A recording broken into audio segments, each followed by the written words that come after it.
Bonjour,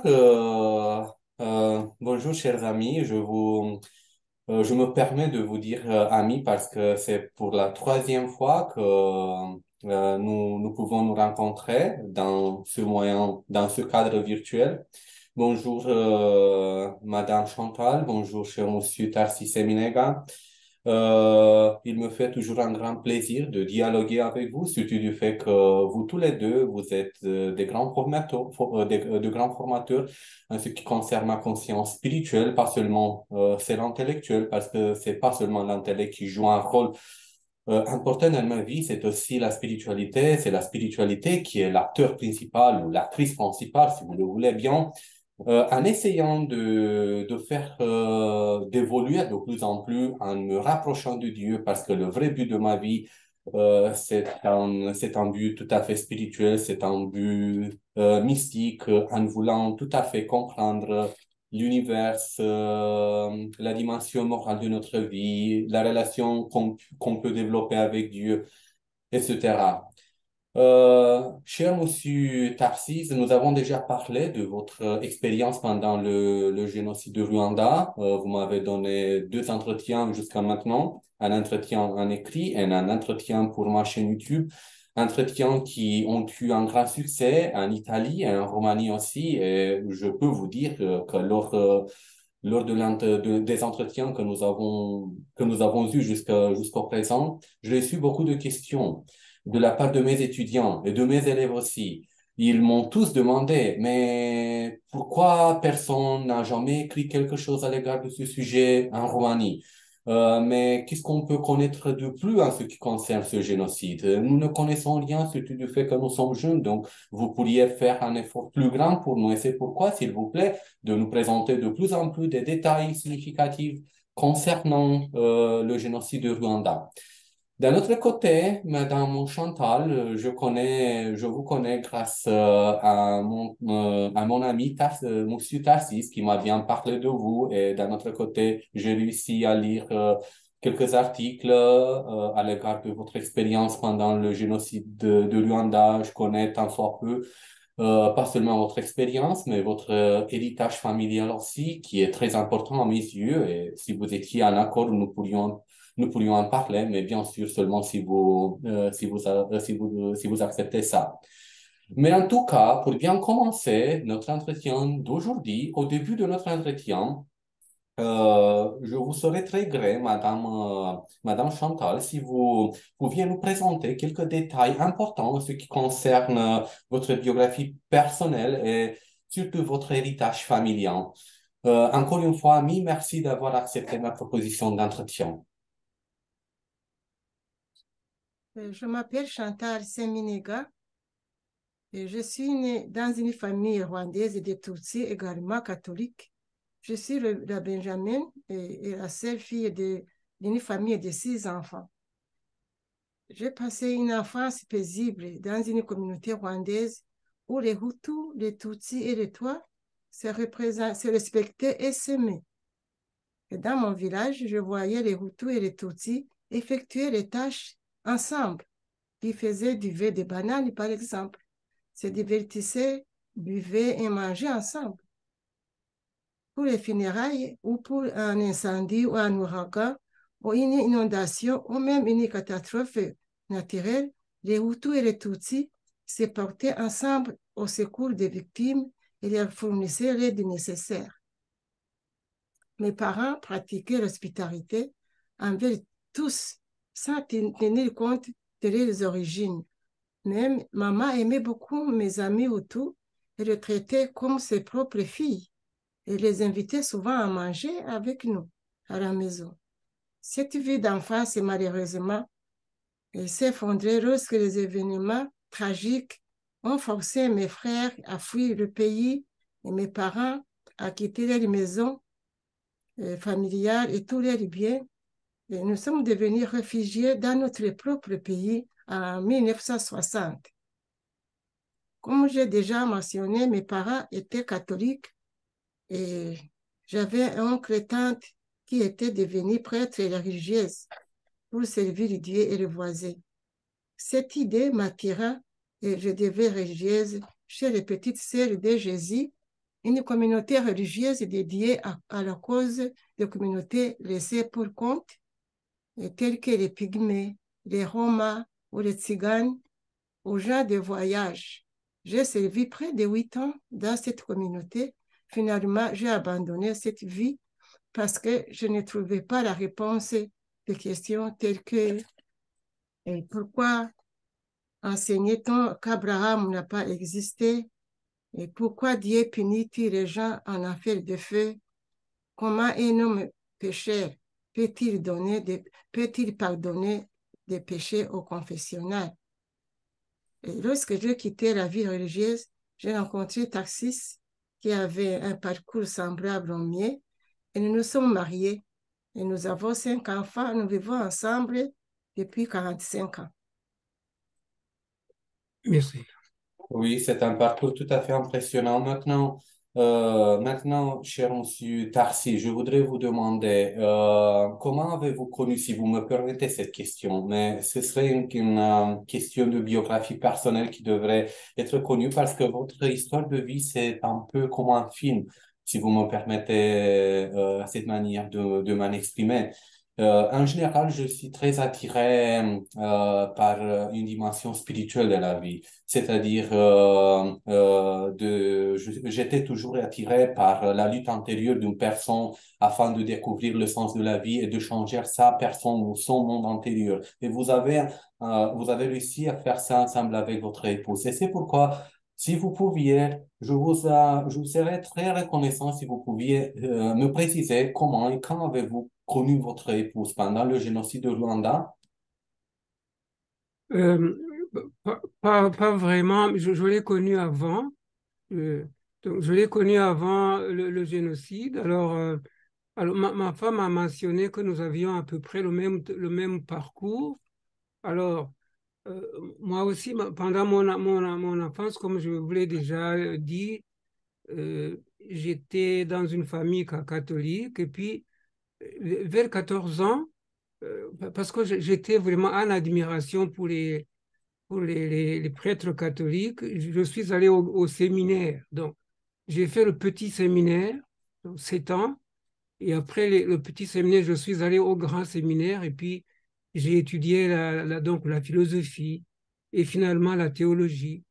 En fait, j'ai quitté la théologie à 2 ans de la prêtrise, oui, parce que comme Chantal, moi aussi, j'étais un peu déçu parce que dans la vie religieuse, je ne trouvais pas vraiment une satisfaction à toutes mes aspirations. Et puis j'étais choqué par le racisme qu'il y avait au sein même de la communauté religieuse. Alors, j'étais en quête d'un christianisme un peu plus profond, un christianisme où les gens se manifestent de l'amour sans distinction de race, sans distinction de peau. Et c'est ce christianisme que je cherchais. Alors, en quittant le petit séminaire, plutôt le grand séminaire, je suis allé à l'université. Donc, j'ai changé complètement de carrière et puis je me suis mis à étudier la biologie et les sciences biologiques parce que je voulais devenir biochimiste. Et c'est au cours de mes études de biologie que j'ai rencontré les témoins de Jéhovah, donc qui sont venus à ma porte. Et puis, en causant avec eux, j'ai trouvé que leur spiritualité m'attirait parce que chez eux, tout était basé sur l'étude de la Bible. Et puis, ils m'ont montré tout ce qu'ils m'enseignaient dans la Bible et puis ça m'a attiré. Voilà, alors, bien que j'ai étudié avec eux pendant que j'étais étudiant de biologie, je n'ai pas vraiment adhéré à leur religion parce que j'étais très occupé dans mes études profanes. J'ai préféré un peu mettre ça en pause. Alors, et puis, je suis allé en Italie pour suivre mes études de biologie. Et ce n'est qu'après mes études de biologie en Italie que je suis retourné au Rwanda. Et quand je suis retourné au Rwanda, j'ai rencontré Chantal, mais en fait, je l'avais rencontrée en Italie, elle était étudiante aussi, mais on s'était rencontrés occasionnellement pendant que je travaillais à Rome pendant les vacances. dans les catacombes comme guide. J'étais guide francophone dans les catacombes et puis j'ai rencontré une sœur là-bas. Elle m'a dit qu'elle était du Rwanda et puis voilà, on s'est connus brièvement quelques moments seulement. Et drôlement, quand je suis retourné au pays, je suis allé enseigner à l'université et l'université se trouvait dans sa région. Alors, quand elle a quitté la vie religieuse, elle est revenue dans sa région où j'enseignais et tout d'un coup, on s'est rencontrés. Alors, elle m'a dit, je ne suis plus religieuse. Bon, et puis, voilà, on est tombé amoureux et puis on s'est mariés. C'est comme ça. Donc, on s'est connus et puis on s'est mariés, comme elle a dit, donc en 78 et puis on est là ensemble depuis 45 ans. C'est ça donc un peu notre parcours. Ouais. Oui, je comprends très bien, mais j'ai une autre petite curiosité. Je sais que vous avez étudié à Rome aussi et vous avez pratiqué ce métier de guide francophone. Mais est-ce que lors de vos études, lors de vos recherches, lors du fait que vous êtes une personnalité, vous avez toujours été une personnalité importante partout dans le monde, dans le moyen académique, et vous avez développé quelques études très, très importantes du point de vue de la recherche éthique, du point de vue de la recherche concernant la biotechnologie, etc. Est-ce que vous avez réussi à connaître le pape Jean-Paul II aussi? Euh, Est-ce que S'il vous vous avez plaît. réussi, vous avez eu la chance de vous rencontrer avec le pape Jean-Paul II? Non, non, non, pas vraiment. Donc, pendant mon séjour en Italie, j'ai visité le Vatican parce que j'avais un prêtre oui, un prêtre suisse qui habitait à Rome. Il m'a fait visiter le Vatican, mais je n'ai pas rencontré personnellement le pape Jean-Paul II. Mais j'ai visité le Vatican, la chapelle Sixtine. Et à cette époque-là, je n'étais pas encore témoin de Jéhovah, j'étais encore catholique. Mais je n'ai pas rencontré le pape en personne. Mais bon, c'était une bonne personnalité. Elle a aussi joué un rôle, je crois, dans le concile de Vatican II. Bon, voilà. Mais je ne l'ai pas connu personnellement. Oui, je comprends. Je ne sais pas, peut-être je me trompe, mais en tout cas, le pape Jean-Paul II avait une grande admiration pour quelques représentants des témoins de Jéhovah et lui-même, il a écrit un jour dans l'une de ses encycles quelques lignes très intéressantes à l'égard de votre communauté religieuse en disant les représentants des témoins de Jéhovah sont des vrais faiseurs de paix partout dans le monde parce qu'ils ne s'impliquent pas dans la guerre. Et c'est quelque chose que j'ai toujours admiré parce que lui, il a eu la capacité d'avouer ce fait et de se rapporter d'une manière très respectueuse à chaque communauté religieuse. Et c'est très important mais moi aussi, j'étais très attiré par ces approches théologiques, religieuses, spirituelles et sociales aussi. Bon, Mhm. maintenant, je pose une question qui est adressée à tous les deux, celui qui veut y répondre à ma question, bien sûr, est bienvenu. Mais peut-être vous le savez, peut-être vous ne le savez pas. Moi, j'ai toujours étudié l'histoire de l'humanité en essayant de comprendre pourquoi Dieu a-t-il accepté la souffrance partout dans le monde? Pourquoi est-ce qu'il a permis le développement, l'évolution, la souffrance, le mal dans le monde parmi les gens? Pourquoi il a accepté que les gens s'en fassent du mal l'un à l'autre? Pourquoi tout cela? Comment peut-on expliquer quelque chose comme ça? Parce que Dieu est toujours très sage, Dieu est toujours bon, Dieu a beaucoup de compréhension pour sa création. Donc, comment a-t-il pu laisser que ça création soit détruite?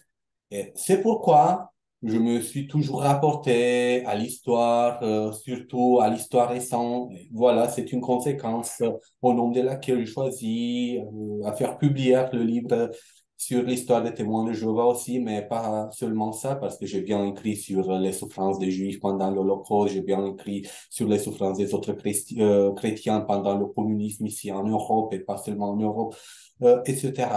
Mais je veux bien comprendre Pourquoi, en général, l'homme n'a-t-il pas pu comprendre le vrai sens de la vie et pourquoi il est toujours devenu une victime, de ses propres impulses, de ses propres sens, de ses propres tendances inclinées vers la violence, si tout cela me permet en tant que manière de m'en exprimer. Donc, la question est la suivante, pour tous les deux. Si vous deviez donner maintenant une définition de la souffrance, tenant compte de tout ce que vous avez vécu pendant votre expérience de vie, tenant compte de toute l'histoire, de l'histoire entière, de l'histoire de la souffrance, en ce qui concerne l'humanité, quelle serait ces définitions? Quelle serait la définition que vous pourriez donner à la vie? Peut-être la vie serait-elle une valeur sacrée, inoubliable, une valeur sacrée abandonnée et oubliée à cause de notre ignorance, à cause d'avoir choisi le mal et pas le bien, à cause du fait d'avoir choisi le diable et pas Dieu, d'avoir embrassé le message négatif et pas le message positif. Donc, quelle serait votre définition? Euh, c'est c'est une très belle question, mais aussi une question très profonde. Voilà, parce que, euh, en fait, la vie, si on devait la comprendre, je dirais que c'est un don, hein. C'est un don ou un cadeau. Donc, quand on parle d'un cadeau, c'est-à-dire c'est quelque chose qu'on ne peut pas se donner soi-même, hein. Donc, il faut qu'il y ait quelqu'un d'autre qui nous fasse ce cadeau, voilà, ou qui nous fasse ce don, hein. Alors, si on se réfère à la vie, hein, qui est capable de donner la vie à l'homme ou bien à ce qui est vivant. Et donc, il faut quelqu'un qui soit la source de la vie, la source de la vie, voilà. Donc, qui soit capable de donner la vie, même donner la vie à quelque chose qui est inanimé, qui est inanimé.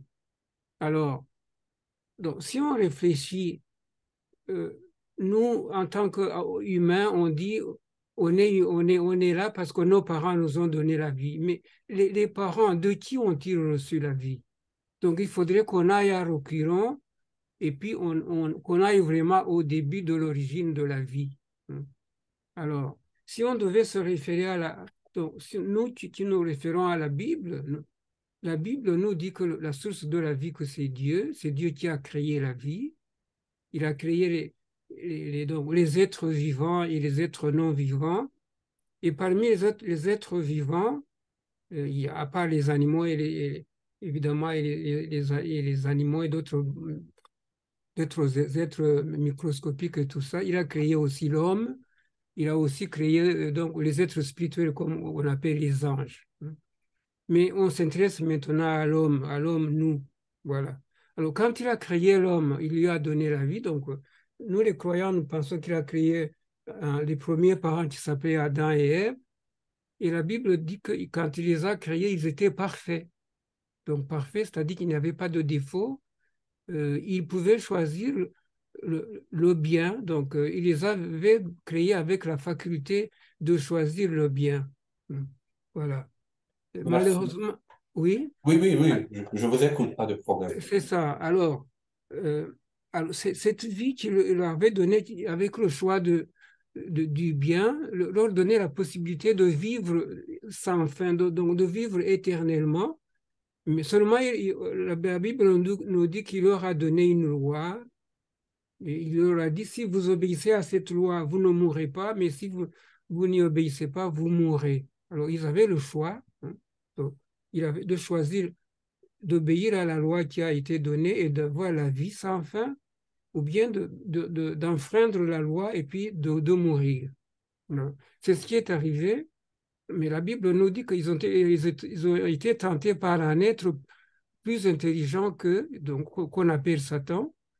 Et la Bible explique finalement que Satan, c'était un être spirituel, un ange qui s'est rebellé contre Dieu et qui a entraîné dans sa rébellion Adam et Ève, des humains, et puis une partie des anges, qu'on appelle les anges rebelles, hein. Voilà. Alors, Merci, Monsieur Tarsis, de votre réponse. Et vous, Madame Chantal, quelle serait votre définition? Je crois que c'est pareil à Tarsis, c'est parce que Tarsis et moi, nous avons étudié la Bible. Et je crois que cette Bible, c'est en fait, il trace un chemin pour nous en tant que chrétiens. C'est la même chose. On sait que Dieu a créé Adam et Ève en tant que des êtres parfaits. Il a mis dans un jardin. Ils avaient tout le nécessaire pour vivre, mais ils ont choisi de désobéir à Dieu. Et quand ils ont choisi de désobéir, alors ils sont devenus imparfaits. C'est ça qu'ils nous ont légué l'imperfection. Nous sommes devenus imparfaits à cause d'Adam et Ève. mhm. Ouais. Oui, ce que je pourrais ajouter, c'est que euh, la vie, nous devons la considérer comme sacrée, hein.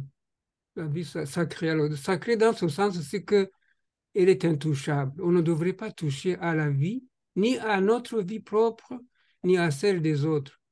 Alors, la vie est intouchable parce qu'elle ne nous appartient pas. Elle appartient à celui qui l'a donnée, qui est Dieu.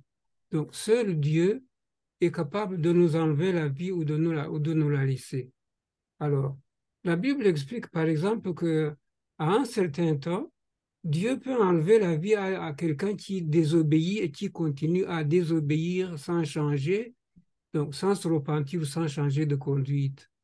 C'est ce qui est arrivé par exemple au temps du déluge de Noé. Il a averti les gens du temps de Noé qui étaient devenus méchants à cause des anges qui avaient eu des enfants avec des humains. Donc le monde était plein de méchanceté.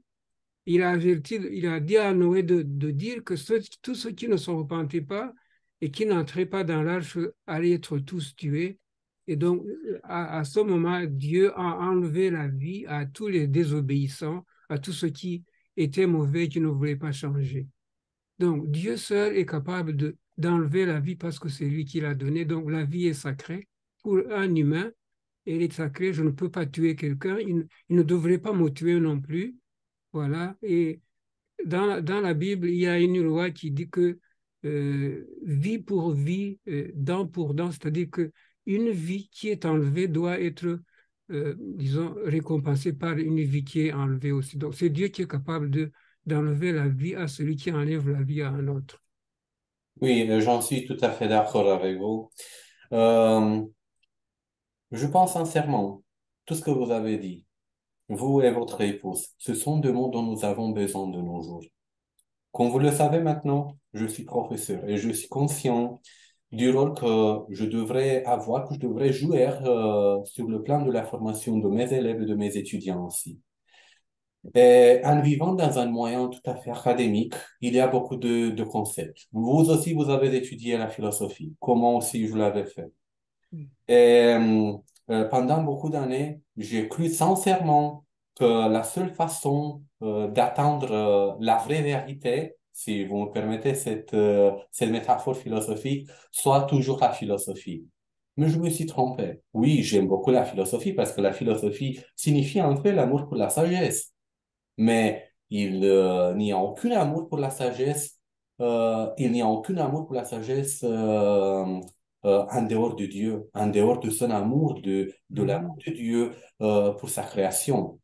Et Mhm. peut-être, j'ai pas bien formulé la question en disant pourquoi Dieu a-t-il permis le mal dans l'histoire? Mais c'est pas Dieu celui qui a fait ça.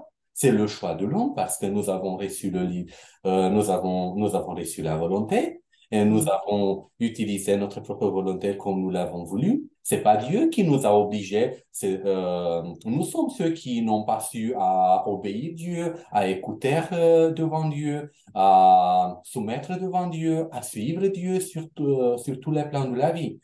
Et c'est pourquoi, en discutant de ça, parce que c'est tout à fait interdit de nos jours, bien, c'est pas interdit du point de vue officiel, parce que personne ne t'interdit de parler de quelque chose de nos jours. Mhm. Tout le monde parle de la liberté, mais toute cette liberté entière devient plutôt une soi-disant liberté. Parce que tu es laissé libre, tu peux te manifester comme tu le veux, mais si tu parles de Dieu, bon, tu peux le faire, mais tu ne peux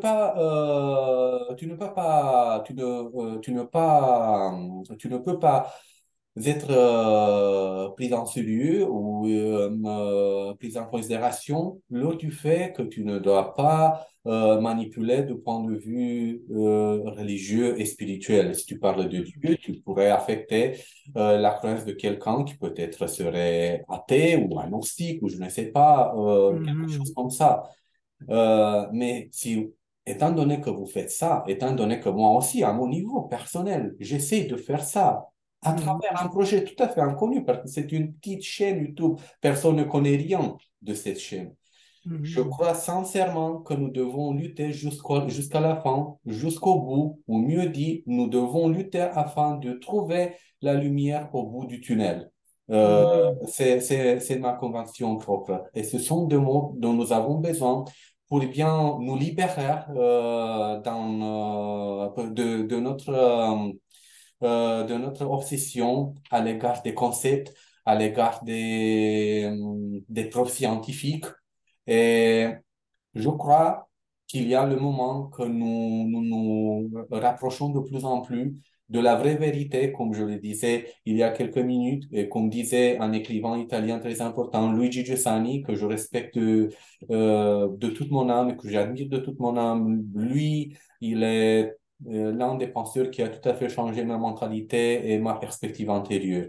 Donc, tout ce que vous exprimez maintenant, c'est en fait la réalité que nous avons oubliée, que nous avons abandonnée. Et maintenant, peut-être, si nous voulons recevoir encore une chance, si nous voulons trouver une autre bouée de sauvetage, nous avons besoin de nous retourner aux valeurs propres, aux valeurs, à nos racines, à des racines qui sont tout à fait ignorées, mais qui deviendront de plus en plus importantes pour bien nous connecter, pour que nous puissions nous connecter à celui qui nous a donné de la vie.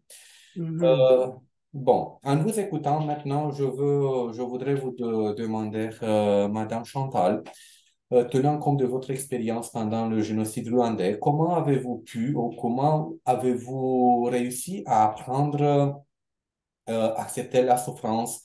Comment avez-vous pu suivre Jésus et Dieu en dépit de souffrances que vous avez endurées pendant le génocide rwandais? En fait, ce qui m'a beaucoup aidé, parce que d'ailleurs, à ce moment-là, je n'étais pas encore témoin de Jéhovah. Je vivais seulement avec Tassis, mais je n'étais pas encore décidé à être témoin de Jéhovah.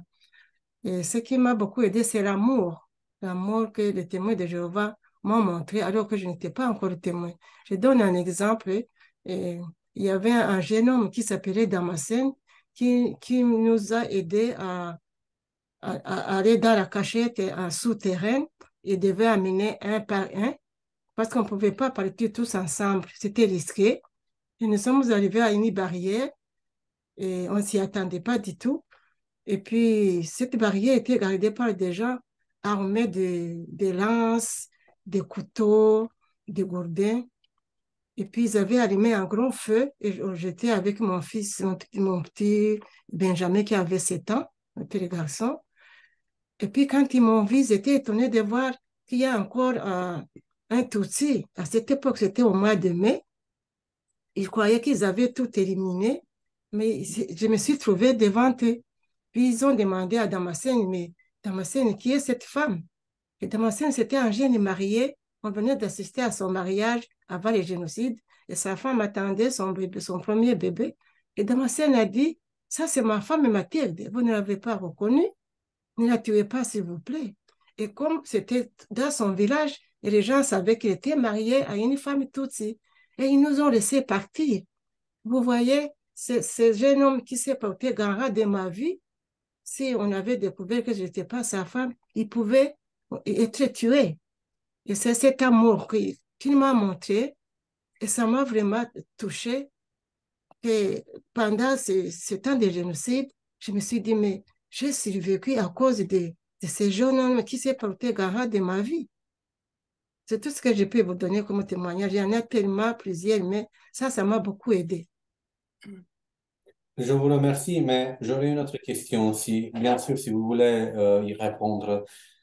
Pourquoi les témoins de Jéhovah ont-ils été toujours ciblés par les autorités au Rwanda? C'est une chose que je ne peux pas du tout comprendre. Hmm. Oui, peut-être que je peux répondre parce que, comme elle a expliqué, elle n'était pas encore témoin pendant le génocide. Mais bien même avant le génocide, les témoins avaient été ciblés pour plusieurs raisons. Alors, je vais expliquer un peu. Alors, c'est que quand la religion des témoins de Jéhovah a commencé au Rwanda vers les années 70, bon, je n'étais pas encore témoin non plus parce que j'étais même à l'extérieur. C'était les années où j'étais en Italie aux études. Et moi, je suis revenu au Rwanda vers les années 77. Voilà, 77. Voilà. Et quand je suis revenu, les témoins étaient sous interdiction. Alors, je vais seulement citer quelques raisons pour lesquelles il n'était pas très populaire au Rwanda. Voilà. La première, c'est que les témoins de Jéhovah avaient le siège mondial aux États-Unis.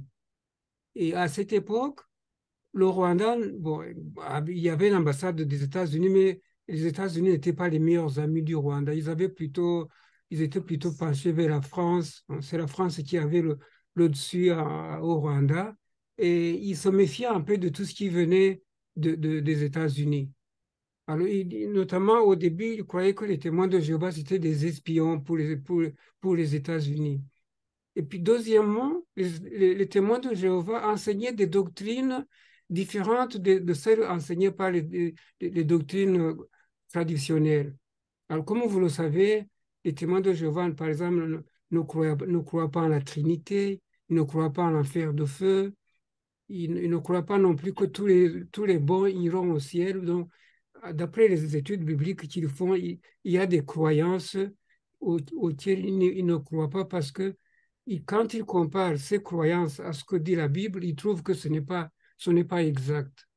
Alors, ils étaient donc impopulaires, surtout dans l'Église catholique.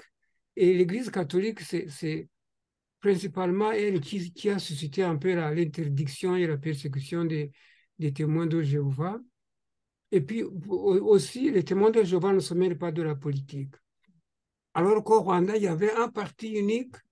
Il fallait que tout le monde soit membre de ce parti. On devait acheter la carte du parti. On devait porter l'insigne du président.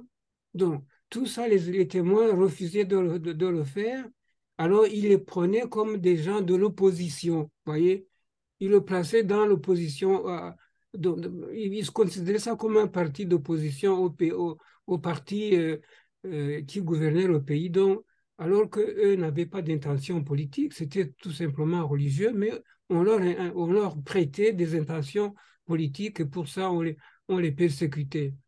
Voilà, donc, alors c'est ça, en fait, les principales causes de leur impopularité au Rwanda et puis du fait on les persécutait et qu'on les a persécutés jusqu'au génocide. Et pendant le génocide, justement, on les persécutait parce qu'eux avaient refusé de tuer les Tutsis. Voilà. Alors, que ce soit des Tutsis témoins ou des Tutsis non témoins, ils n'ont pas participé au génocide. C'est la seule religion du pays qui n'a pas participé au génocide rwandais. C'est connu du monde entier. Voilà. Au contraire, aussi, il y a ceux qui sont morts parce qu'ils ont caché des Tutsis. Voilà, exactement. On a tué ces Tutsis et eux aussi, on les a tués ensemble. Voilà. Et nous, on a été cachés par un groupe de témoins Hutus qui ont collaboré vraiment en parfaite harmonie. Il y en a une vingtaine à peu près et qui ont collaboré pour cacher une famille de sept personnes. Donc, ma femme et moi et puis 5 enfants. Alors, imaginez cacher une famille de 5 enfants pendant un génocide qui a été organisé.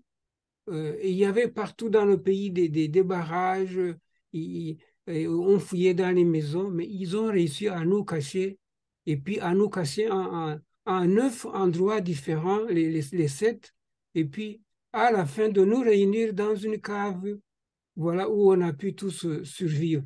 Donc, c'était vraiment, bon, bien sûr, il y a eu des efforts humains, mais on pense aussi que notre Dieu Jéhovah a eu un rôle à jouer dans cette entreprise donc de survie de toute notre famille. Pouvez-vous me dire quel est le groupe rwandais dont vous avez fait partie? Ah oui, donc, en fait, en tant que témoin, on essaye d'éviter toute on essaie d'éviter toute dénomination, de dire moi je suis Tutsi, moi je suis Hutu, mais la force des choses, c'est que nous étions nés dans le groupe social qu'on appelait les Tutsis. En fait, au Rwanda, on ne peut pas parler vraiment d'ethnie. On ne peut pas parler d'ethnie. On ne peut pas parler d'ethnie Tutsi, d'ethnie Hutu, d'ethnie Toi, parce que les ethnies, c'est quoi? C'est quand on voit vraiment des différences énormes, parce que au Rwanda, nous parlons tous la même langue. Hein, voilà, tout le pays. Nous avons la même culture, les mêmes danses, les mêmes chansons, les mêmes proverbes, la même philosophie, les mêmes croyances, parce qu'on croyait à un seul Dieu. Et puis, il y avait aussi la croyance aux esprits des morts. Voilà, donc, tout ça, toutes ces caractéristiques faisaient que tous les Rwandais étaient les mêmes, étaient vraiment les mêmes. Alors, le problème d'ethnie, là, est venu avec la colonisation.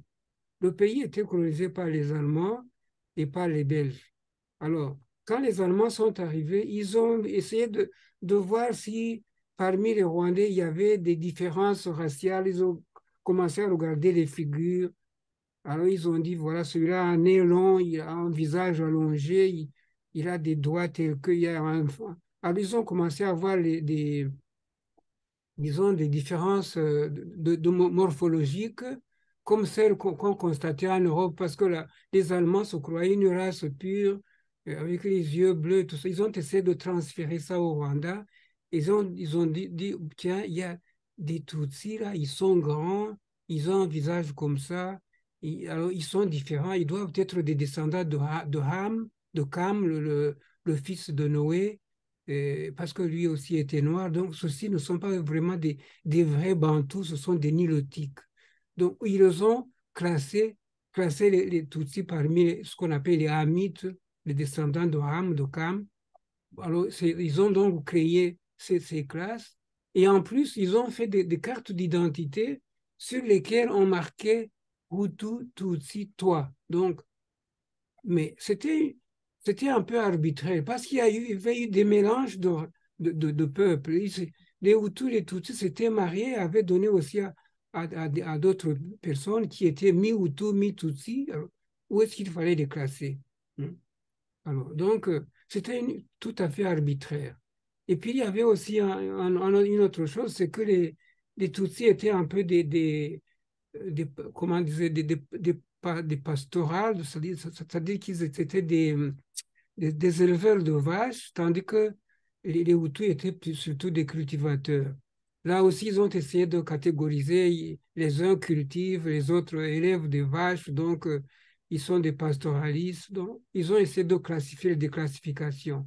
Mais ça porte à faux parce que le peuple était mélangé et puis le peuple était le même parce qu'ils parlaient la même langue, ils avaient la même culture, ils avaient eu des mariages entre eux. Donc, la population était plutôt mixte que vraiment séparée en classe ou en ethnie. Je dirais donc que c'était plutôt des classes sociales avec des cultivateurs, des éleveurs, mais il y avait des cultivateurs Tutsi, il y avait des éleveurs Tutsi, il y avait des cultivateurs Hutus, il y avait des éleveurs Hutus. Donc, voilà. Alors, avec la colonisation, tout a été bouleversé et puis on a commencé à se regarder en disant, ah, il est différent de moi, il faut il est celui qui est au pouvoir. Alors, ce qui a compliqué l'affaire, c'est que au Rwanda aussi, c'était la minorité Tutsi qui gouvernait le pays depuis des siècles. Hein. Alors, alors, ça a été facile de les opposer, de dire, voilà, vous êtes majoritaire, mais vous ne gouvernez pas le pays. C'est la minorité qui gouverne, c'est pas normal. Bon. Et puis, il est vrai aussi qu'il y avait des injustices. Je reconnais qu'il y avait des injustices parce que les dirigeants Tutsis, c'était quelques familles seulement, ce n'était pas tous les Tutsis qui étaient au pouvoir, c'était quelques familles qui s'étaient appropriées tous les biens du pays et puis qui dirigeaient le pays et puis méprisaient et déprimaient la majorité de la population. Donc cette situation devait un jour exploser. Et donc elle a explosé quand évidemment les Belges et les Allemands sont venus parce ils ont mis un peu la poudre sur le feu, mais ça devait aussi un jour exploser parce que ces injustices devraient un jour être résolues. Voilà. Voilà donc tout ce que je pourrais un peu dire de notre appartenance aux Tutsis. Mais pendant le génocide, on n'a pas été persécuté parce qu'on était des politiciens ou parce qu'on avait fait quelque chose de mauvais. On a été persécuté uniquement parce qu'on était Tutsis. Voilà, c'est tout. Bon, merci d'avoir précisé cette chose extrêmement importante dont nous devrions tenir compte quand nous voulons faire une vraie recherche. En tout cas, nous avons parlé jusqu'au présent du génocide de Rwanda en tenant compte des ethnies et des groupes dont vous venez de parler. Je sais que le Rwanda a toujours été ciblé par les Européens aussi, par les Français, par les Allemands, par les Britanniques, voire par les Russes à un certain moment, mais personne ne parle de ça. En tout cas, les Russes ont toujours voulu conquérir tout ce qu'il aurait pu, et ça se voit aujourd'hui aussi, sans ayant une attitude de russophobie, parce que je suis conscient du fait qu'il y a beaucoup de Russes qui sont faits surdoper, qui sont conscients du fait qu'il est nécessaire de répandre la paix. Et en Russie aussi, par exemple, la communauté des témoins de Jéhovah a été très persécutée. Et, elle est encore persécutée de nos jours, et pas seulement cette communauté. Les communautés des catholiques romains sont très persécutées, ou les communautés protestantes en Russie sont de plus en plus persécutées, ont été persécutées pendant leur histoire. Donc, je tiens toujours compte de ces réalités. Mais d'un autre côté, il est très connu le fait qu'en général, les témoins de Jéhovah ont été ciblés partout dans le monde. Soit que nous parlons de l'Europe, soit que nous parlons de l'Amérique du Sud, soit que nous parlons des États-Unis, soit que nous parlons de d'Australie. Partout dans le monde, les témoins de Jéhovah ont été un grand cible pour tous les gouvernements. Pourquoi? Bien sûr, c'est une question à laquelle personne ne pourra apporter une réponse parce que c'est très difficile.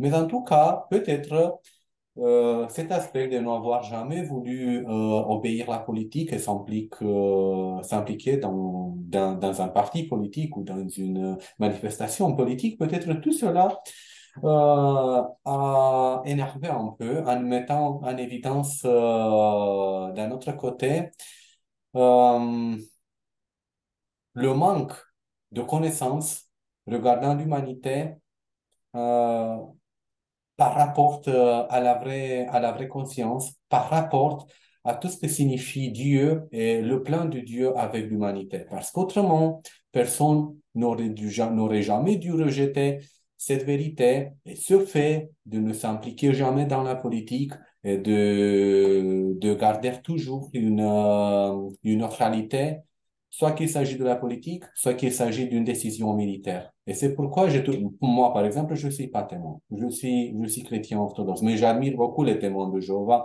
Moi aussi, j'ai suivi quelques études bibliques en Roumanie, à Bethel, la maison principale des témoins de Jéhovah en Roumanie. Bien sûr, c'est le Bethel en fonction de chaque pays du monde, mais je parle du Bethel de Roumanie. Mais je pense que pendant 2 mois ou 3 mois, j'ai suivi cette étude biblique étant dirigé de ce point de vue par un représentant principal des témoins de Jéhovah en Roumanie. Et c'est lui qui m'a aidé en ce qui concerne la publication du livre dont je viens de vous parler. Donc, en apprenant tout cela, en faisant tout cela, j'ai pu beaucoup mieux comprendre le rôle de l'homme dans le monde, la communion de l'homme avec Dieu. Et bien sûr, si je veux être un vrai chrétien, si je veux suivre Jésus, si je veux suivre le Christ, si je veux respecter les plus hauts principes de vie, je ne dois jamais devenir une partie de la politique, un facteur politique. Je dois toujours comprendre la neutralité et je dois toujours comprendre l'universalité de la dignité humaine. Bien sûr, j'aime beaucoup mon pays, j'aime beaucoup l'Europe, j'aime beaucoup la culture à laquelle j'appartiens, mais j'aime l'humanité entière parce que c'est pas seulement l'être humain qui a été créé par Dieu, c'est pas seulement l'être européen qui a été créé par Dieu, c'est pas seulement l'être américain qui a été créé par Dieu. C'est la Terre entière, c'est toute cette planète, et c'est en fait dont je veux toujours tenir compte. Maintenant, j'ai une autre question qui s'adresse à tous les deux, si vous, bien sûr, si vous voulez répondre.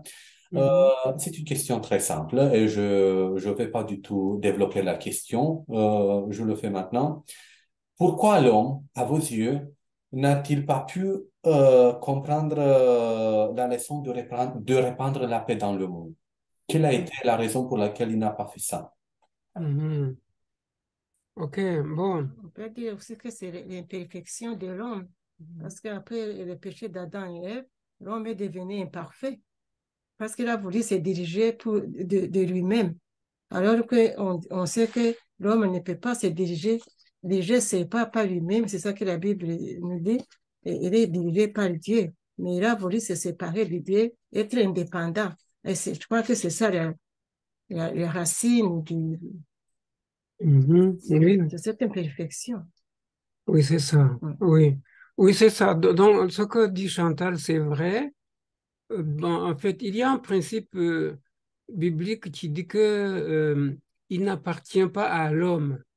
Il n'appartient à l'homme tiré du sol, de se diriger soi-même. Donc, autrement dit, l'homme a besoin d'une direction supérieure, c'est-à-dire la direction de Dieu pour essayer la direction de Dieu qui l'aide à résoudre les problèmes de la meilleure façon qui soit. Alors, en ce qui concerne la paix, hein, alors, on pourrait se demander, mais d'abord, on peut se poser la question, qu'est-ce que la paix? Hein? Qu'est-ce que la paix? Est-ce que la paix signifie tout simplement l'absence de guerre? Est-ce qu'en supprimant la guerre dans le monde entier, si demain matin on dit, voilà, aucun pays n'est en guerre avec un autre pays, est-ce on aura vraiment établi la paix universelle? Non, je ne crois pas. Parce que la paix dépend d'autres facteurs. Hein. Alors, les facteurs dont dépend la paix, c'est par exemple faire en sorte que dans chaque pays et dans chaque communauté de chaque pays, bon, il n'y ait plus de faim. Vous voyez, il n'y ait plus de gens qui aillent se coucher affamés. Voilà. Ça, donc, un des facteurs donc, c'est essayer d'établir une justice égale pour toutes les couches de la société. Est-ce que jusqu'à présent, il y a eu un gouvernement, que ce soit une monarchie, que ce soit une démocratie, que ce soit même ce qu'on appelle le totalitarisme ou le communisme et tout ça, est-ce qu'il y a eu une forme de gouvernement qui a réussi à établir la justice sociale à tous les niveaux, de la société? Je crois que la réponse serait non. Hein. Donc, depuis que l'humanité existe.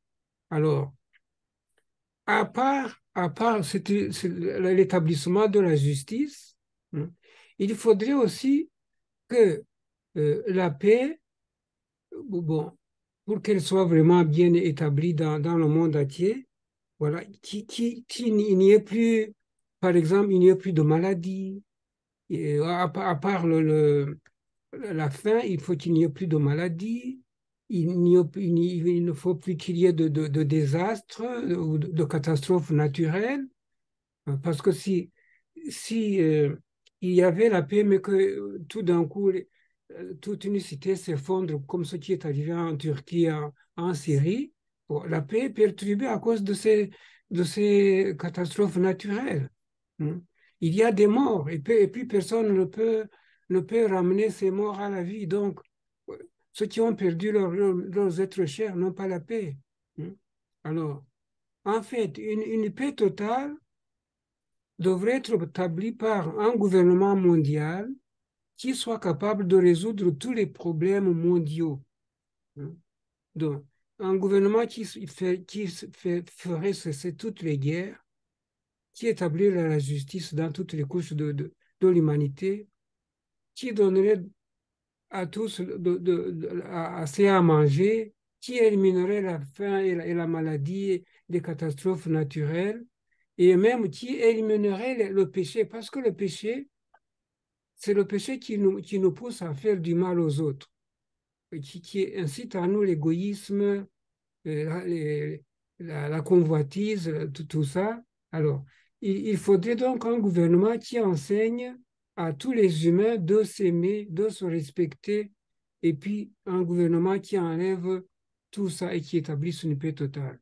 Alors, ce gouvernement, ce ne sera pas un gouvernement humain, non. Ce gouvernement, c'est un gouvernement divin qui sera dirigé par un roi tout à fait spécial, voilà, un roi qui a les meilleures qualités possibles, un roi qui ne meurt pas et un roi qui va établir la paix et la justice dans le monde entier. Alors, vous pouvez déjà deviner qui est ce roi. Donc, en tout cas, la Bible nous enseigne que le seul roi qui est qualifié pour établir toutes ces conditions, que c'est Jésus, parce que c'est lui le roi qui a été établi par Dieu pour régner sur l'humanité. Voilà, c'est pour ça qu'on l'appelle roi des rois et seigneur des seigneurs. Voilà, et c'est lui dont la Bible dit que la domination est sur ses épaules, qu'il n'y aura pas de fin à sa domination, et il n'y aura pas de fin, il n'y aura pas non plus de paix, une paix durable au cours de son règne. Voilà. C'est ça donc, en fait, c'est ça, la paix, l'homme ne pourra jamais l'établir parce que c'est un humain, comme l'a dit Chantal, il est soumis à l'imperfection. Il va, quand on le mettra au pouvoir, il va regarder ses intérêts, les intérêts de sa famille, les intérêts de ses amis, etc. Il va négliger certains. Donc, le seul roi qui soit capable d'établir la paix, c'est Jésus, donc, comme on l'a dit. Je vous remercie, Monsieur Tarsis. Et vous, Madame Chantal, quelle serait votre solution? Peut-être c'est pas une bonne question, mais c'est la question qui vient dans ma tête maintenant. Quelle serait la solution que vous pourriez donner afin que nous puissions avoir une paix durable sur la face de la Terre? C'est une très belle question. Voilà. Alors, la solution, comme je viens un peu de l'esquisser, euh, c'est que les humains s'efforcent de développer des qualités, c'est ça, de développer des qualités ou des attitudes ou des comportements qui les rendent capables d'être citoyens du royaume de Dieu. Donc, le royaume dont nous venons de parler, qui sera dirigé par Jésus, a des exigences, Comme tout gouvernement, par exemple, pour devenir citoyen canadien, on doit connaître les lois du Canada, on doit connaître l'histoire du Canada et, et on doit obéir aux lois donc édictées par le gouvernement du Canada. Si on ne les suit pas, on ne peut pas devenir citoyen. Voilà. Et puis, un citoyen canadien aussi doit prêter allégeance. Maintenant, comme nous dépendons toujours de l'Angleterre, on doit prêter allégeance. Avant, c'était à la reine, maintenant, c'est au roi d'Angleterre. Donc, un citoyen a des exigences qu'il doit remplir pour être membre ou bien pour être citoyen d'un pays. Alors, pour être citoyen du royaume de Dieu, alors il y a des exigences qu'on doit remplir. Alors, je vais citer quelques exigences euh, disons, quelques exigences, disons, qui sont demandées à ceux qui veulent devenir citoyens du royaume de Dieu. Alors, la première exigence, c'est qu'il faut apprendre la langue du royaume de Dieu. Voilà. Comme dans un pays, on apprend la langue. Ici, par exemple, chez nous, c'est le français et l'anglais. Donc, il faut connaître ou bien l'anglais ou le français ou les deux. Alors, pour devenir citoyen du royaume de Dieu, il faut apprendre la langue du royaume. La langue du royaume, c'est quoi? C'est la doctrine qui est comprise, qu'on trouve dans la Bible. La Bible, en fait, c'est ça la langue du royaume de Dieu. C'est là où nous apprenons ce qu'on doit savoir ou même les choses, ce qu'on doit pratiquer ou les personnes qu'on doit être pour devenir le roi du royaume. Donc, on apprend d'abord la Bible. D'ailleurs, le prophète Sophonie a dit ceci: car alors je donnerai au peuple, et ce sera un changement, une langue pure, pour qu'ils invoquent tous le nom de Jéhovah, pour le servir épaule contre épaule. Alors, comme je l'ai dit, la langue pure qu'on doit apprendre en tant que citoyen du royaume, c'est la vérité révélée dans la Bible, surtout la vérité révélée à propos du royaume de Dieu. Deuxième exigence, après avoir appris la langue, il faut aussi apprendre l'histoire du pays. Alors, quelle est l'histoire du royaume de Dieu? La Bible raconte l'histoire du royaume de Dieu à partir du livre de la Genèse. Alors, par exemple, le livre de la Genèse nous dit l'intention qu'avait Dieu en créant Adam et Ève. Voilà. L'intention qu'il avait, c'était de remplir la terre d'humains parfaits, descendants d'Adam, et puis d'établir le paradis sur toute la terre. C'était ça, son projet. Alors, l'histoire de ce royaume, on peut l'étudier à travers la Bible, savoir quel était le projet de Dieu dès le départ, savoir quels sont les serviteurs de Dieu qui espéraient dans ce royaume, savoir aussi qui compose le royaume de Dieu. Il est vrai que Jésus, c'est le dirigeant principal, mais il y a d'autres qui vont gouverner avec lui. Mais d'où est-ce qu'ils vont gouverner? Est-ce qu'ils vont gouverner du ciel ou de la terre? Alors, qui a été choisi pour aider Jésus à gouverner? Et pourquoi Jésus sera-t-il un bon roi? Tout ça, c'est de l'histoire. C'est l'histoire de ce royaume. Troisième exigence, donc, si on veut être citoyen d'un pays, on doit avoir une certaine conduite.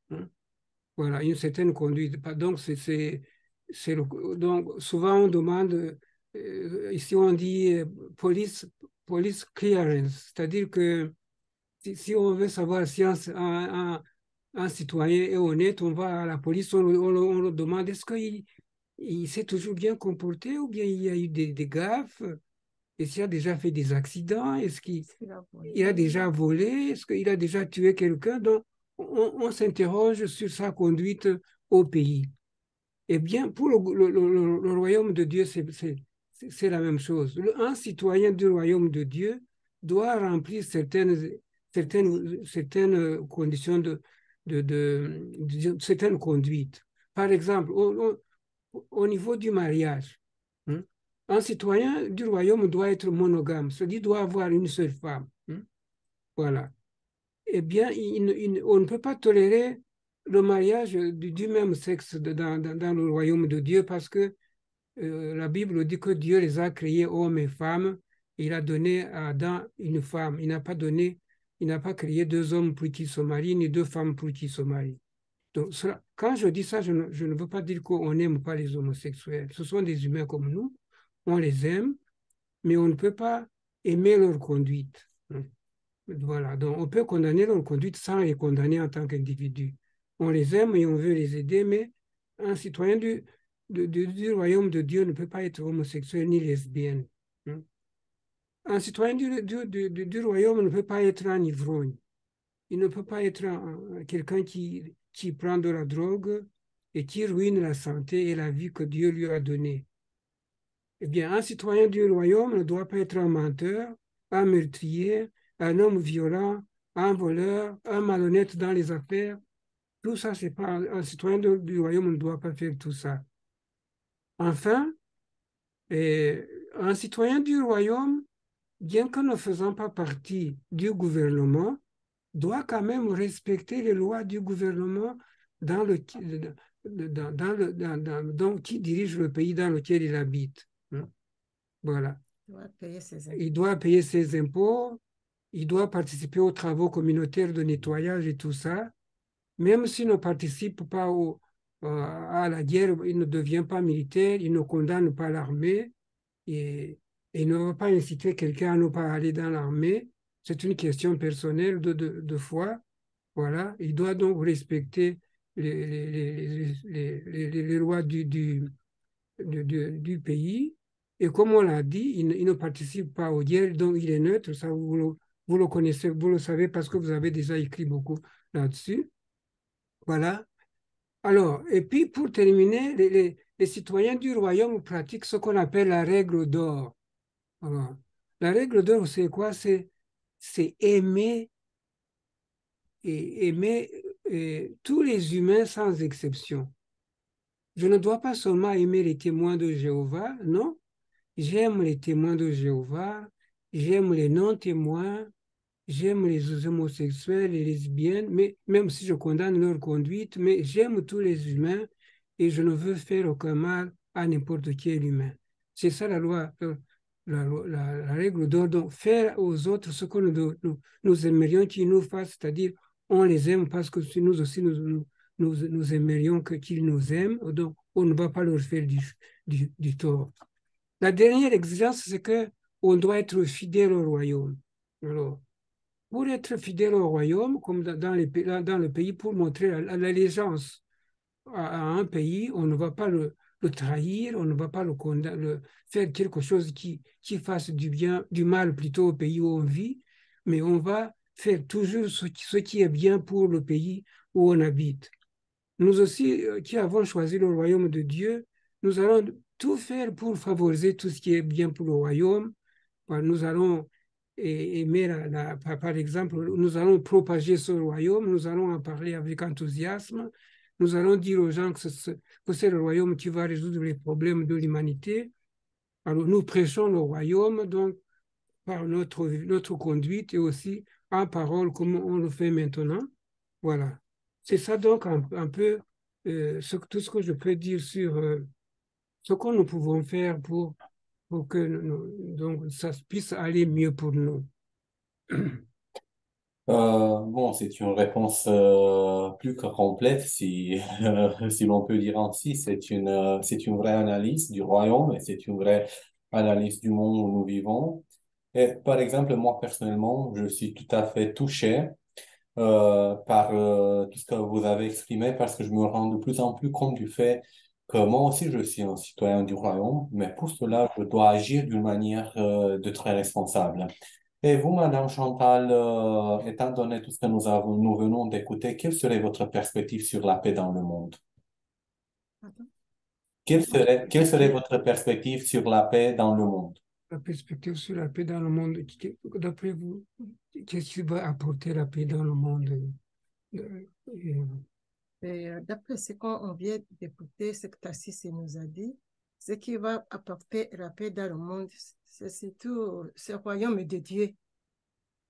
Ce royaume de Dieu, c'est ce gouvernement de Dieu qui va établir cette paix. Parce que Dieu est parfait et c'est lui qui va diriger ce royaume et Jésus-Christ est parfait, tandis que l'homme est imparfait, incapable de faire quoi que ce soit qui soit parfait. En un mot, c'est ça pour moi. C'est le royaume de Dieu qui va établir la paix sur la terre. Peut-être que, oui, ce qu'on pourrait ajouter, c'est que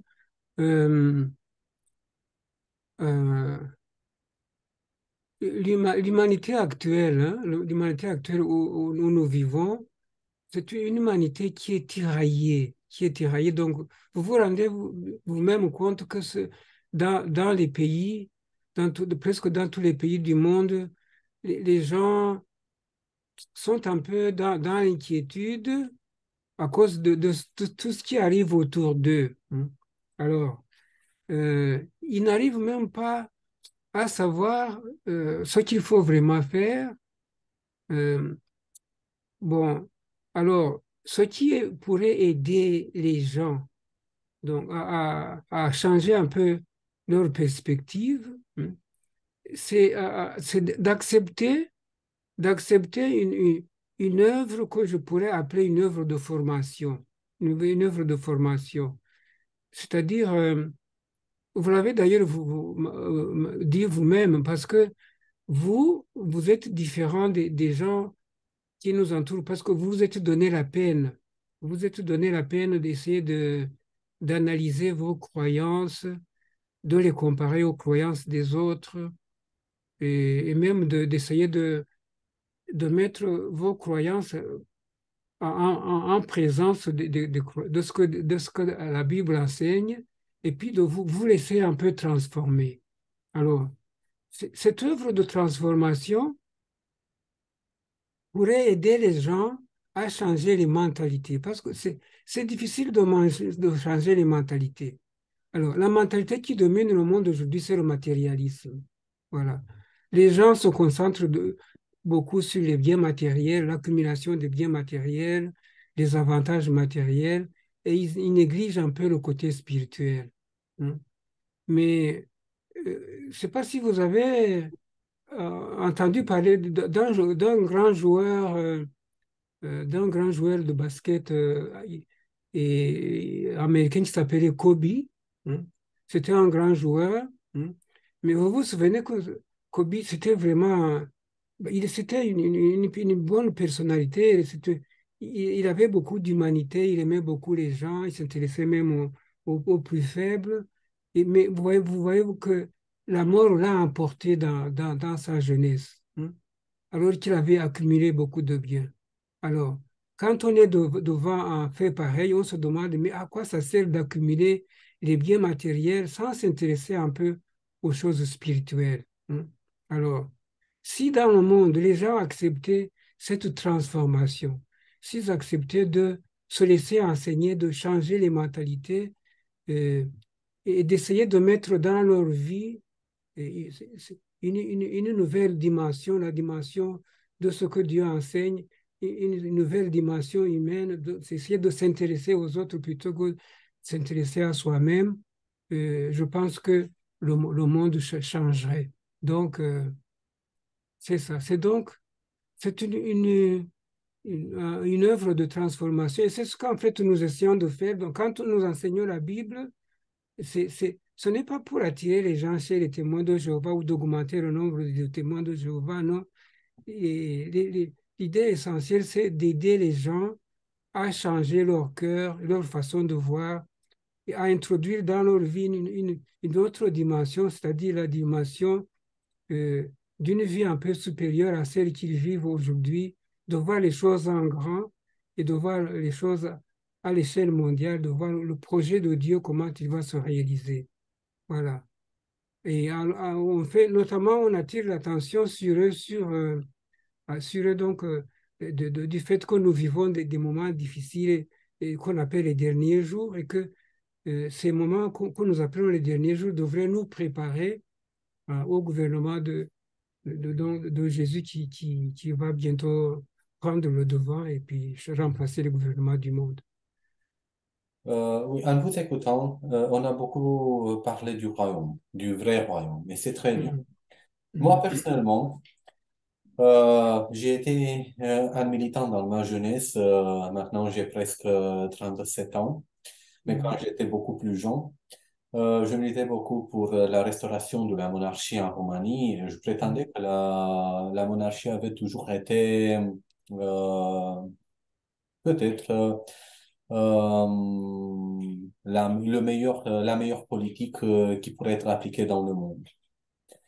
Mais tout au long du temps, ayant eu d'entretiens avec de différentes personnes très spirituelles, beaucoup plus spirituelles que moi, surtout avec ma mère qui est sincèrement tout à fait beaucoup plus spirituelle que moi, et elle sera toujours comme ça parce que tout ce que je connais grâce à elle.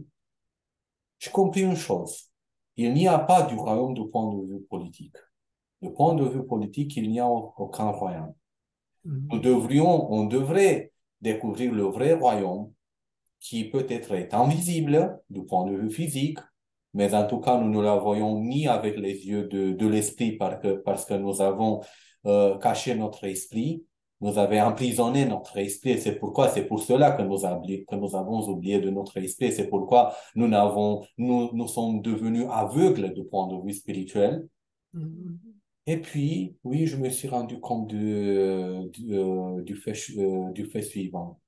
Il y a un royaume en nous-mêmes, c'est le royaume de Dieu, le royaume dont les citoyens, nous voulons devenir Mhm. lors de notre volonté de changer nos vies, de changer notre manière de nous rapporter les uns aux autres. Et bien sûr, c'est le pardon qui nous donnera la possibilité de devenir membres et citoyens de ce royaume. Mais il y Mhm. a aussi un royaume intérieur. Parce que nous Mhm. tous, nous sommes des rois et des règnes, parce que c'est le royaume de notre cœur. Si nous parlons toujours avec la raison, si nous sommes, si nous sommes toujours enracinés dans notre cerveau et dans notre rationalité, dans notre raison, nous perdons l'espace laissé au cœur. Et le cœur est la voix de Dieu en nous-mêmes. C'est la vraie sensibilité et c'est la vraie perception grâce à laquelle on peut découvrir le plan que Dieu a pour chacun de nous. Parce que Dieu a un plan avec vous, a un plan avec vous. Vous avez connu peut-être l'une des plus grandes tragédies du XXe siècle. Dieu a un plan voir avec moi et je dois agir, et pas réagir. Je dois seulement agir. Je n'ai pas le droit de réagir parce que dans la Bible, il est écrit, tu dois aimer ton voisin, Mhm. soit qu'il est bon, soit qu'il est mal, soit qu'il est Mhm. pire. Tu dois l'aimer. Personne, Dieu ne dit, tu dois aimer ton voisin seulement s'il ou si elle est de bonne qualité, parce que c'est pas moi qui va le Mhm. juger, c'est Dieu qui fait ça et c'est Dieu qui décidera qui a fait du bien, qui a fait du mal sur la face de la terre. Mhm. Mais si on communique, si on s'intègre de plus en plus dans son propre cœur, alors le cœur deviendra la lumière qui lui donnera la possibilité de s'intégrer dans le vrai royaume. Et c'est pourquoi, si nous étions un peu plus conscients de notre royaume intérieur, nous pourrions sans doute contribuer à un monde privé du mal, à un monde nettoyé de tous les points de vue, surtout du point de vue écologique, voilà, parce que de nos jours, on parle de plus en plus de l'écologie, mais premièrement, c'est l'esprit, celui qui a besoin de l'écologie, parce que l'esprit, premièrement, est tout à fait pressé, l'esprit est tout à fait pollué, et maintenant, on doit agir de ce point de vue pour bien sauver l'esprit. Mais comme on l'avait dit, on a le droit d'agir, on a la possibilité d'agir, mais pas de réagir parce que Jésus n'a pas réagi quand il a été comblé par ses souffrances. Mhm. Bien sûr, lui aussi, il a eu une faiblesse quand il demandait, mon Dieu, pourquoi tu m'as laissé? Mais puis il a Mhm. dit,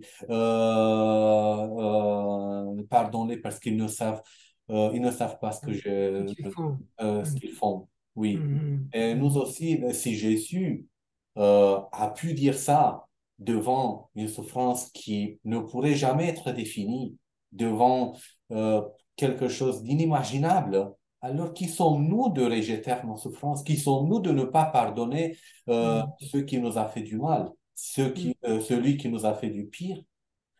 Et c'est pourquoi ce royaume du cœur, c'est quelque chose qui est devenu une obsession positive, une obsession spirituelle, parce que je me rends compte que moi aussi, en tant que création, je peux représenter un royaume pour moi-même, mais je dois agir, je dois changer ma vie et je dois changer à jamais la perception, parce que la perception ne doit pas, ma manière de vie ne doit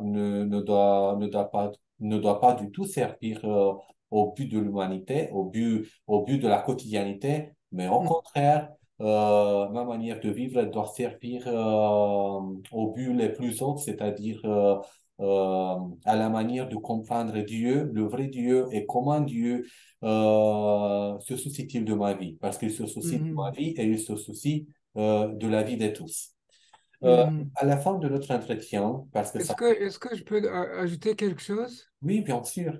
Oui, oui, ah bon, je suis d'accord avec vous que euh, donc, la façon dont vous comprenez le royaume dans votre cœur, c'est bien, c'est très bien, parce que la Bible dit aussi que, que la parole de Dieu, hein, que la parole de Dieu est puissante. Donc, elle est puissante parce qu'elle peut nous transformer.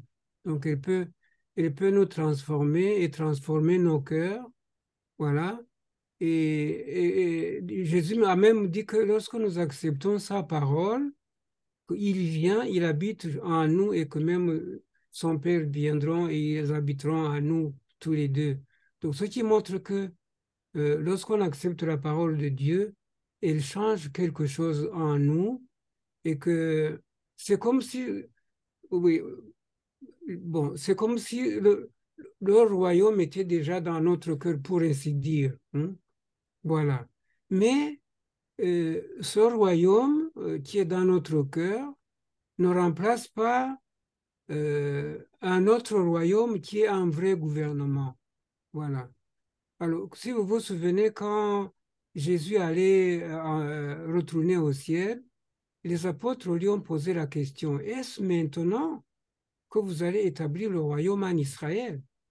Alors, quand ils lui ont posé cette question, il ne faisait pas vraiment allusion à un royaume qui s'établirait dans les cœurs des Israélites, mais il faisait allusion à un royaume réel, un gouvernement réel, qui peut-être devait remplacer les Romains qui, qui opprimaient le peuple d'Israël à ce moment-là, et remplacer le gouvernement de Dieu, disons, le gouvernement qui était comme le royaume de Salomon ou le royaume de David, et qui allait donc écarter les Romains et rétablir Israël. C'est ça, en fait, leur question. C'est qu'ils croyaient en un vrai gouvernement. Donc, sans, sans éloigner l'idée que le royaume de Dieu s'établit en nous, il faut aussi ne pas oublier que ce royaume dont on parle maintenant, c'est un royaume réel qui aura un gouvernant, c'est-à-dire Jésus, avec ses adjoints, et puis qui aura aussi des sujets. Voilà. Alors, les sujets, ce sera l'humanité tout entière, hein, et, et les gouvernants adjoints, c'est un nombre d'humains que Dieu a choisi parmi toutes les nations et qui seront des adjoints à Jésus pour gouverner. C'est ce que explique le livre de l'Apocalypse, de la Révélation. C'est ça le petit point que je voulais souligner pour accentuer ce que vous veniez de nous expliquer. Je vous en suis tout à fait reconnaissant. Euh, nous sommes déjà à la fin de cet entretien, un entretien qui m'a bien fait plaisir et un entretien grâce auquel j'ai appris beaucoup d'autres choses qui seront très utiles à ma vie. Mais pourtant, j'aimerais finir cet entretien en vous posant une question très simple, une question qui est très importante à mon sens et une question qui devrait faire l'objet de l'analyse pour l'humanité entière. On a parlé aujourd'hui du génocide rwandais. On a parlé de vos expériences que vous avez vécues pendant ce génocide. On a parlé du sens de la vie, on a parlé de la paix, on a parlé de tout ce qui est important pour un vrai chrétien, pour celui qui veut être héritier de Dieu. Mhm. Donc, comme on le sait, au moins vous le savez très bien, l'homme est une création directe de Dieu. L'homme a reçu sans doute l'héritage de Dieu. Donc, l'homme est tout à fait un être noble, non? Parce il peut être un membre du royaume de Dieu. Nous avons jusqu'à maintenant parlé aussi, ou nous avons essayé de mettre en évidence pourquoi l'homme a été jusqu'à maintenant incapable de respecter la paix et de répandre la paix dans le monde. Mais vous nous avez présenté une solution qui pourrait être salvatrice de ce point de vue.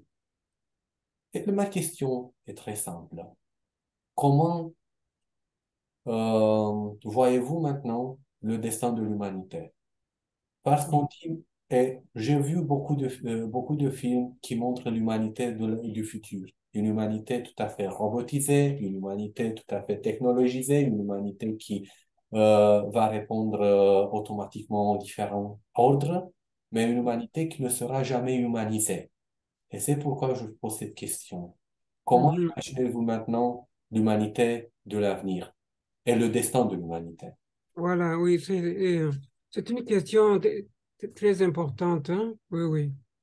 Alors, hmm, d'abord, alors, essayons de un peu clarifier l'idée de destin. Le destin, voilà. Alors, quand on parle de destin, on dirait que c'est, tout est écrit à l'avance. C'est-à-dire, autrement dit, c'est comme si nous disions ce qui va arriver à l'humanité ou ce qui va m'arriver en tant qu'individu, c'est déjà écrit quelque part, je ne peux rien changer à ça, hein. Donc, on dirait que c'est le destin. Alors, si je dois mourir tel jour, je mourrai tel jour. Euh, c'est pas moi. Si donc, tout ce qui m'arrive, c'est déjà écrit. Donc, si je sors et j'ai un accident, c'était déjà écrit dans ma vie. Ça devait arriver absolument. Je ne sais pas si c'est comme ça aussi que vous voyez la chose, mais c'est ce que les gens s'imaginent, ou bien ils s'imaginent que ce qui leur arrive parce que c'est déjà écrit par Dieu, hein. Voilà, c'est Dieu qui les a prédestinés. Alors, dans ma langue, par exemple, quand quelqu'un meurt, et les gens disent Dieu l'a appelé, hein. Donc, Dieu l'a appelé, c'est comme si Dieu a dit que tel jour tu mourras et puis tu vas venir chez moi, je vais te juger. Voilà. Alors, quand quelqu'un meurt, on dit, ah, il a été appelé par Dieu et il va lui demander des comptes pour ce qu'il a fait pendant toute sa vie. Voilà, c'est ça l'idée que se font le, le- beaucoup de gens. Mais cette doctrine de prédestination n'est pas vraiment biblique. N'est pas biblique. Parce que dans la Bible, on nous explique que Dieu a mis devant le monde, disons chaque individu, il a mis devant nous le bien et le mal, la bénédiction et la malédiction. Alors, c'est à chacun de choisir soit le bien, soit le mal, soit la bénédiction, soit la malédiction. C'est l'idée du libre arbitre. C'est donc le principe du libre arbitre, hein. Voilà. Alors, si donc la Bible explique qu'il y a un libre arbitre et que c'est le choix de chaque individu qui détermine ce qui va lui arriver, hein, est-ce que, est-ce qu'on doit encore vraiment croire au destin, hein? Et puis, comment t'expliquer que moi, je suis dans une voiture avec quelqu'un, la voiture a un accident et puis tout le monde meurt sauf moi, ou bien les autres se sauvent et c'est seulement moi qui meurs. Alors, est-ce que c'est Dieu qui a fait ça ou bien c'est seulement arrivé à cause parce que je me suis trouvé à un mauvais endroit au mauvais moment ou bien c'est que dans la voiture j'étais assis un endroit où l'autre voiture est venue cogner, c'est moi qui meurs. Donc, le roi Salomon a expliqué que temps et événements imprévus arrivent à tout le monde. Donc, les temps et événements imprévus arrivent à tous les humains. Donc, ce principe nous fait comprendre que ce qui nous arrive, ce n'est pas que Dieu a inscrit ça dans son livre ou que ça doit absolument nous arriver, mais ça nous arrive parce qu'on se trouve au mauvais endroit dans un mauvais moment. C'est comme si vous vous promeniez en dessous d'un chantier et puis une brique tombe dans l'échafaudage et puis tombe sur vous au moment où vous passez et puis vous mourrez. Ce n'était pas inscrit, c'est parce que vous êtes passé au moment où la brique tombait de l'échafaudage. Voilà. C'est ça d'abord qu'il faut d'abord comprendre. Maintenant, revenons à l'humanité. Voilà, à l'humanité. Est-ce que pour l'humanité, tout est déjà inscrit dans le livre de Dieu? Et est-ce que ce qui va arriver à l'humanité à la fin des temps, c'est déjà inscrit, il n'y a plus rien à changer? Eh bien, s'il n'y avait plus rien à changer, Dieu n'aurait pas donné la Bible, il n'aurait pas envoyé les prophètes, il n'aurait pas envoyé son fils Jésus pour apprendre aux humains ce qu'il faut faire pour avoir les bénédictions de Dieu. Il aurait laissé les gens errer comme ça. Mais puisqu'il a envoyé ses prophètes au peuple d'Israël pour leur dire, attention, ne faites pas ceci, faites plutôt ça. Si vous voulez la bénédiction de Dieu, évitez de vous marier avec les Cananéens, évitez de faire les guerres inutiles. Avant de faire les guerres, essayez de faire la paix avec les voisins. Si seulement ils ne veulent pas, alors vous pouvez engager la guerre. Bon, avant de faire la guerre, consultez-moi, je vais vous dire s'il faut faire la guerre ou non. Alors, et puis Jésus il est venu dire, voilà, je viens prêcher le christianisme. Moi, ce que je veux, c'est que vous vous aimiez les uns les autres, que vous aimiez même vos compagnons au point de mourir pour eux. Et vous tous reconnaîtront que vous êtes mes disciples si vous vous aimez les uns et les autres, les uns les autres. Voilà, ne faites pas partie de la politique parce que, mon royaume n'est pas de ce monde, mais le royaume sera établi par mon Père et c'est lui qui a le calendrier. Voilà. Dieu a tout fait pour dire aux humains ce qu'ils doivent faire pour avoir le bonheur. Donc, le destin, ça n'existe pas. Il faut seulement suivre ce que Dieu demande pour connaître les bénédictions. Il nous a dit ce qu'il faut faire pour être béni et ce qu'il faut éviter pour ne pas être puni. Donc, ce qui arrive à l'humanité aujourd'hui, c'est ce qui est arrivé au temps de Noé. Au temps de Noé, Dieu lui a dit, prêche aux voisins, à tous ceux qui habitent sur la terre, qu'il va y avoir un déluge. S'ils veulent se sauver, qu'ils aillent dans l'arche que tu es en train de construire, qu'ils abandonnent leur conduite mauvaise. S'ils continuent à faire ces choses, qu'ils ne se repentent pas et qu'ils n'entrent pas dans l'arche, eh bien, ils vont être tous détruits. Bon. Aujourd'hui, il y a une œuvre qui est pareille, l'œuvre de prédication du royaume qui dit, attention, les signes que Jésus a donnés qui indiquent qu'il est sur le plan le point de venir, eh bien, ces signes sont déjà apparus.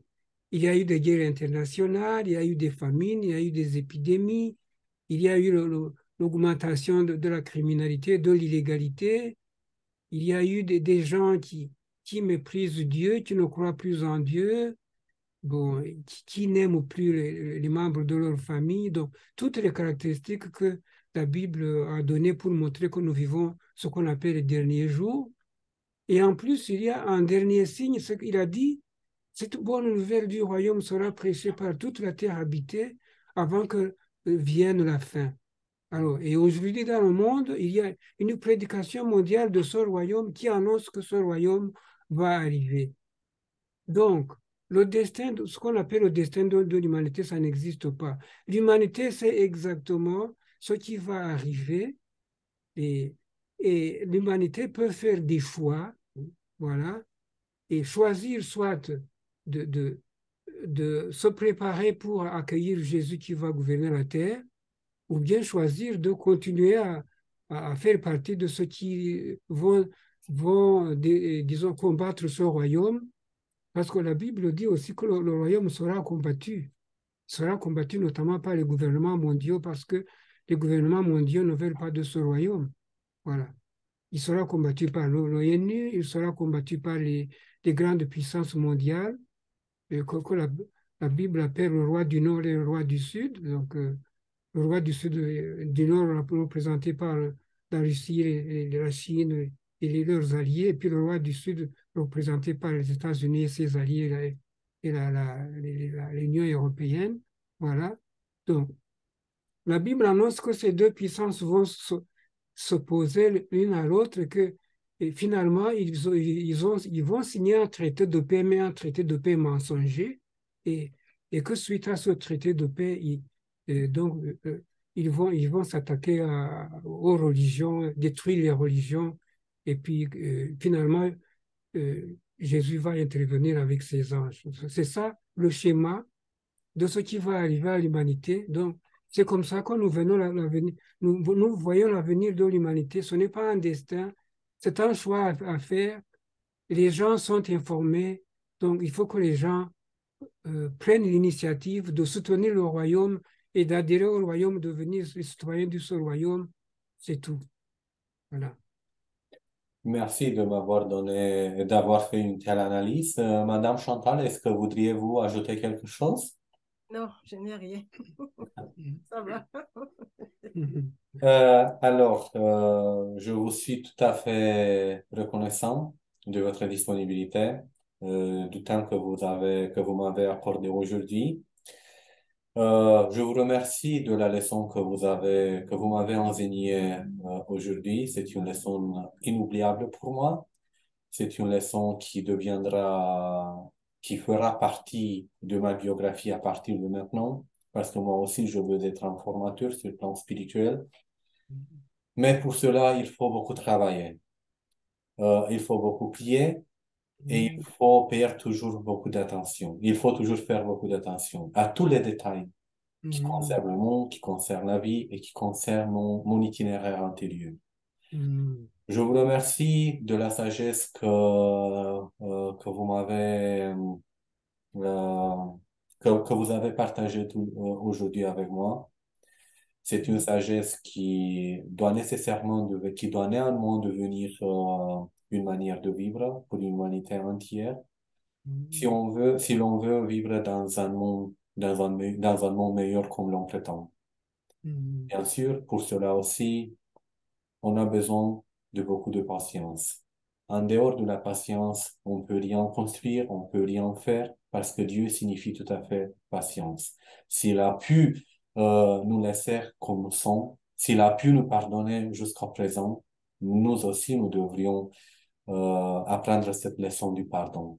Parce que dans la prière qui s'appelle Notre Père, on dit notre Père, pardonne-nous comme nous pardonnons les autres. Mais nous ne pardonnons pas les autres. Et nous ne voudrions pas être pardonnés comme nous pardonnons les autres. Donc, c'est une réalité à laquelle nous devrions, ou sur laquelle on devrait réfléchir de plus en plus.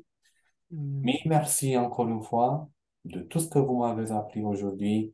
Et comme toujours, il m'a bien fait plaisir d'être ici avec vous et j'espère de vous revoir à l'avenir aussi et de plus en plus souvent parce que vous tous les deux représentez quelque chose de tout à fait spécial pour mon itinéraire spirituel. Voilà, merci beaucoup. On apprécie toujours les conversations qu'on a avec vous et on apprécie aussi le désir que vous avez vraiment de toujours mieux connaître, disons, les convictions religieuses qui nous animent. Et bon, on admire aussi, en tout cas, votre ouverture d'esprit et puis le fait que vous êtes une personne spirituelle qui aime Dieu et qui cherche à lui plaire. Vous avez souligné l'idée de pardon, ça c'est très important parce que c'est une idée qui nous est très chère parce que Chantal et moi, nous avons perdu 120 membres de notre famille Et ces deux frères ont été tués avec leur famille, mais cela ne nous a pas aigris, mais plutôt nous a appris à pardonner, comme vous le disiez. Donc, en sachant que Dieu, c'est un Dieu qui est miséricordieux, qui pardonne, qui nous a pardonné aussi en envoyant son Fils mourir pour nous. Donc, nous continuons même à prier pour ceux qui ont tué les membres de nos familles en espérant qu'un jour ils puissent découvrir le vrai Dieu et puis demander pardon pour ce qu'ils ont fait et puis devenir aussi des personnes meilleures et qui aiment le voisin et qui ne veulent plus faire des choses qu'ils ont faites. Voilà, nous sommes très reconnaissants. Et puis aussi, c'est aussi rare de voir quelqu'un comme vous, un jeune comme vous, qui est positif, qui cherche aussi du bien des autres. C'est très rare dans ce monde où nous vivons. Mhm. Merci, je vous remercie de ces mots. Je vous souhaite beaucoup de lumière dans tout ce que vous faites et que Dieu vous garde dans sa miséricorde et que Dieu vous aide toujours dans les messages que vous transmettez toujours. Et peut-être un jour vous pourrez viendrez en Roumanie aussi. On ne Oui, sait oui, jamais. oui, pourquoi pas.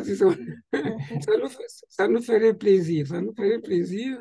Oui, je serai très, très ravi d'organiser une conférence pour vous en Roumanie, à Bucarest. Ah oui, oui, oui, oui. C'est un long voyage, mais c'est pas trop long. Mais pourquoi pas? On pourrait envisager ça un jour. Oui, oui, oui. Et on aime beaucoup l'Europe. On a vécu en France 5 ans. Et moi, j'ai vécu aussi en Italie un peu plus que 4 ans.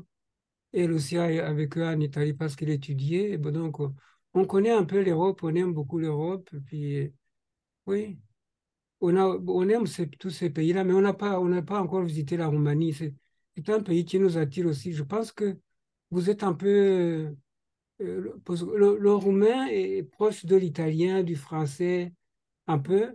Oui, oui, un peu Fait oui, partie parce qu'il y des a une langues, similarité linguistique, oui, des langues romanes, je crois, hein. oui. Voilà, et du latin. Moi, j'ai étudié le latin et l'italien. Je ne sais pas si je comprendrais le roumain, mais je pourrais deviner quelques mots. En tout cas, je parle d'italien aussi, par exemple, Ah donc. oui, oh, c'est bien. Ouais. Anch'io parlo italiano.